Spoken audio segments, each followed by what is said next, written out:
good morning ulit. Tapos na ang ating chicken pochero. Yan. So, halo-halo na po tayo. Yun. Kulang pa nga yung mga lapis ko. So, ito na mga idol. Done cooking na po ang ating pochero. Yan. Yummy, yummy.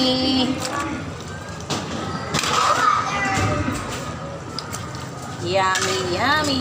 May nag-comment po, taga-Canada. May nag-comment taga-Canada.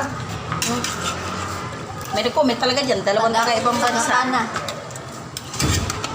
So, ayan, ayan. Let's eat na po. So, dahil wala po kaming nabiling malaking sili, so ito na lang nilagay namin. Ayan. Kasi, nakalimutan po ng aking mami ang sili. Yummy. So, ayan na po. Thank you for watching.